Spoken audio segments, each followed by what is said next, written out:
Welcome students, अस्सलाम वालेकुम। आज का हमारा टॉपिक है स्ट्रक्चर ऑफ नेफ्रॉन। तो चलिए स्टार्ट करते हैं अपना टॉपिक। नेफ्रॉन्स। नेफ्रॉन जो होते हैं ये हमारे पास फंक्शनल यूनिट है किडनी की। अब फंक्शनल यूनिट क्या है कि हमारे पास किडनी का काम है ब्लड को फिल्टर आउट करना, ब्लड में से हमारे पास एक्सेस मटेरियल्स को बाहर निकालना। लेकिन किडनी के अंदर ये काम करता है नेफ्रॉन।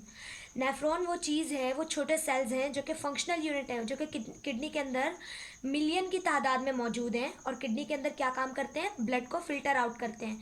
तो हम ये कह रहे होते हैं कि असल में किडनी ब्लड को फिल्टर कर रही है, पर किडनी में मौजूद नेफ्रॉन्स असल में ब्लड को क्या करते हैं, फिल्टर आउट करते हैं।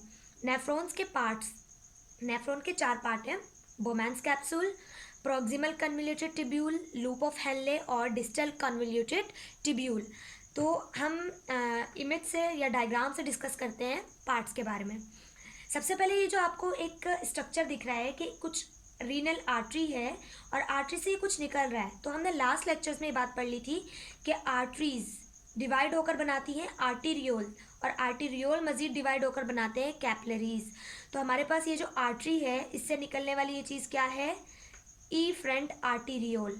और ई आर्टीरियोल मजीद डिवाइड होकर बनाएगा कैपिलरीज का एक गुच्छा, जिसे हम बॉल लाइक स्ट्रक्चर कह सकते हैं।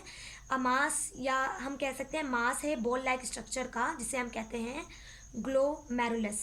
और ग्लोमेरुलस जिस चीज़ के अंदर होल्ड हुआ है, अगर आप देखेंगे तो आपको ये कैप्सूल लाइक स्ट्रक्चर दिख रहा है, जिसके अंदर हमारे पास क्या चीज़ मौजूद है, ग्लोमेरुलस मौजूद है। तो इसे, इस कैप्सूल लाइक स्ट्रक्चर को हम कहेंगे बोमैन्स कैप्सूल। ठीक है। उसके बाद हमारे पास ये पूरा स्ट्रक्चर बोमैन कैप्सूल और ग्लोमेरुलस को मिलाकर कहते हैं माल्फिजियन बॉडी या माल्फिगियन बॉडी। ठीक है। तो यहाँ पे आपने क्या बात सीखी, आपने ये बात सीखी कि आर्टरी, रीनल आर्टरी से निकलने वाली जो आर्टरी है, छोटी आर्टीरियोल, उसे कहेंगे एफरेंट आर्टीरियोल, जो कि यहाँ जाकर बनाएगी कैपिलरी का एक गुच्छा, जिसे कहेंगे ग्लोमेरुलस। ग्लोमेरुलस जिस कैप्सूल में मौजूद है, इस कैप्सूल को कहेंगे बोमैन्स कैप्सूल, और इस पूरे स्ट्रक्चर को, ग्लोमेरुलस और बोमैन कैप्सूल को मिलाकर कहेंगे माल्फिजियन बॉडी। माल्फिजियन बॉडी के बाद यहाँ से ये वेन निकल जाएगी, जो कि यहाँ पर हमारे पास कहलाएगी पेरिटिब्यूलर आर्टरीज। उसके बाद हमारे पास है कि जो ये स्ट्रक्चर है जो यहाँ से नीचे जा रहा है, ये एक कन्वोल्यूटेड पार्ट है। कन्वोल्यूटेड मतलब एक उलझा हुआ पार्ट है। इसे, ये शुरू में है तो प्रो ऑक्सी का मतलब होता है शुरुआत में, कन्वोल्यूटेड मतलब उलझा हुआ, टिब्यूल्स मतलब ट्यूब जैसा स्ट्रक्चर। तो बोमैन्स कैप्सूल के बाद बोमैन कैप्सूल खुलता है प्रोक्सिमल कन्वोल्यूटेड टिब्यूल के अंदर। और प्रोक्सिमल कन्वोल्यूटेड टिब्यूल क्या है, शुरू में मौजूद एक उलझा हुआ ट्यूब्यूलर स्ट्रक्चर, जो कि मज़ीद नीचे जाकर नीचे डिसेंड डाउन होता है और एक यू शेप स्ट्रक्चर बनाएगा, यू की तरह का। इस यू शेप स्ट्रक्चर को कहते हैं लूप ऑफ हेनले। ठीक है, क्योंकि इसे हेनले ने डिस्कवर किया था। उसके बाद मज़ीद ये हेनले ऊपर जाकर एक कन्वोल्यूटेड सा हिस्सा बनाता है, एक उलझा हुआ हिस्सा, जिसे कहते हैं distal convoluted tubule. Distal mean बाद वाला, कन्वोल्यूटेड टिब्यूल।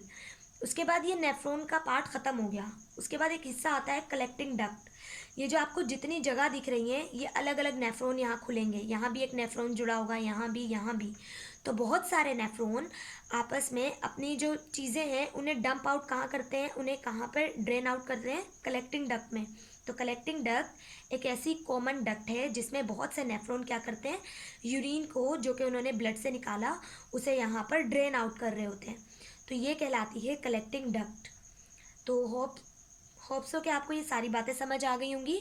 मैं एक बार दोबारा रिपीट कर देती हूँ कि हमारे पास नेफ्रॉन जो है ये किडनी की फंक्शनल यूनिट है। मतलब किडनी के अंदर मौजूद सबसे छोटी जो फंक्शनल यूनिट है वो हमारे पास क्या है, नेफ्रॉन है। और हमारे पास एक किडनी में तकरीबन 1 मिलियन ऑफ नेफ्रॉन मौजूद होते हैं। नेफ्रॉन के 4 पार्ट हैं: Bowman capsule, proximal convoluted tubule, loop of Henle और डिस्टल कन्वोल्यूटेड टिब्यूल। ये है कलेक्टिंग डक्ट, जहाँ सारा का सारा जो यूरिन है वो हमारे पास आकर कलेक्ट होता है मुख्तलिफ नेफ्रॉन से। यहाँ बहुत सारे नेफ्रॉन क्या होते हैं, जुड़े हुए होते हैं। और ये कॉमन डक्ट है, मतलब कि एक डक्ट है बहुत सारे नेफ्रॉन की, so it is called common duct. उसके अलावा हमारे पास ये आर्टीरियोल है, जिससे हमारे पास रीनल आर्टीरियोल है, जो कि हमारे पास वेन आर्टरी से जा रहा है नेफ्रॉन में। और जो ये बाहर निकल रहा है इसे हम कहेंगे ई फ्रंट आर्टीरियोल, ई फ्रंट आर्टीरियोल। ठीक है। तो होप सो के अब ये तमाम बातें आपको क्लियर होंगी। बाकी अब हम स्टार्ट करते हैं फंक्शन, फंक्शन ऑफ नेफ्रॉन या फिर फॉर्मेशन ऑफ यूरिया या यूरिन, कि यूरिया फॉर्मेशन हमारे पास कैसे होता है। आपको फिलहाल ये बात पता होनी चाहिए कि हमारे पास यूरिन क्या होता है। जब यूरिया पानी के अंदर डिज़ोल्व होता है तो हमारे पास बन जाता है यूरिन, ठीक है। तो सबसे पहले यूरिया कैसे बनता है, तो यूरिया हमारे पास बनता है लीवर में, फॉर्म्ड इन लीवर सेल। तो यूरिया हमारे पास कहाँ बन रहा है, लीवर सेल्स में बन रहा है। Liver cell can not store protein. आपको ये बात पता होगी कि आपकी बॉडी में मुख्तलिफ़ किस्म के मॉलिक्यूल्स होते हैं, जैसे कार्बोहाइड्रेट, लिपिड, प्रोटीन और कार्बोहाइड्रेट्स होते हैं, लिपिड्स होते हैं, प्रोटीन होते हैं और बाकी कई सारे मॉलिक्यूल्स होते हैं। तो आपकी बॉडी में वो तमाम चीज़ें स्टोर हो सकती हैं, पर आपकी बॉडी में प्रोटीन स्टोर नहीं हो सकता। तो क्या होता है, आपकी जो प्रोटीन होती है ये बनी होती है अमाइनो एसिड से। तो आपकी बॉडी क्या करती है, एक्स्ट्रा प्रोटीन को तोड़ देती है। तोड़ने के बाद क्या होता है कि अमाइनो एसिड का एक ग्रुप होता है जिसे हम कहते हैं अमाइन ग्रुप, जो होता है NH2। जब प्रोटीन टूटती है उसमें अमाइनो एसिड टूटते हैं तो हमारे पास अमाइन ग्रुप अलग हो जाता है, जिस प्रोसेस को कहा जाता है डी अमाइनेशन। डी अमाइनेशन का मतलब है कि अमाइनो एसिड से अमाइन ग्रुप का अलग हो जाना या अमाइनो एसिड का टूट जाना और उसमें से अमाइन ग्रुप का अलग हो जाना। इस प्रोसेस को कहा जाता है deamination. The breakdown of amino acid into amine group is called deamination, ठीक है। उसके बाद है अमाइन ग्रुप जो है ये क्या होता है, टॉक्सिक होता है। टॉक्सिक मीन नुकसानदेह होता है आपकी बॉडी के लिए। तो आपको क्या होता है, और पॉइजनस और जहरीला भी होता है, तो आपको इसे रिमूव करना है। तो आपकी बॉडी क्या करती है, इस अमाइन ग्रुप को कन्वर्ट कर देती है अमोनिया में और फिर इस अमोनिया को, NH3 का मतलब होता है अमोनिया, फिर इस अमोनिया को कन्वर्ट कर देती है यूरिया में, जिससे क्या होता है आपकी जो, अच्छा अब सवाल ये पैदा होता है अमाइन ग्रुप को चेंज क्यों किया, क्योंकि अमाइन ग्रुप बहुत जहरीला होता है और ये आपकी बॉडी के अंदर बहुत से पॉइजन या पॉइजनियस हो सकता है, आपको बहुत ज़्यादा डैमेज कर सकता है इंटरनली। तो आपकी बॉडी इसे कन्वर्ट करती है यूरिया में, अमोनिया में। तो क्या होता है, अमोनिया भी आपकी बॉडी के लिए बहुत नुकसानदेह है, तो आपकी बॉडी इसे कन्वर्ट कर देती है लीवर में यूरिया के अंदर। और यूरिया एक कम टॉक्सिक सब्सटेंस है जो कि बाद में पानी में डिज़ोल्व हो जाता है और बना देता है यूरिन।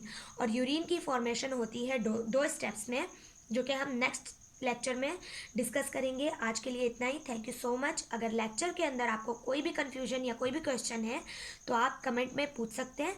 उसके अलावा चैनल को सब्सक्राइब ज़रूर कीजिएगा, वीडियो को लाइक ज़रूर कीजिएगा। अगर आप हमारा व्हाट्सएप ग्रुप ज्वाइन करना चाहते हैं या हमारा फेसबुक ग्रुप ज्वाइन करना चाहते हैं तो डिस्क्रिप्शन में आपको नंबर भी मिल जाएगा और लिंक भी मिल जाएगी। Thank you so much. अल्लाह हाफिज़।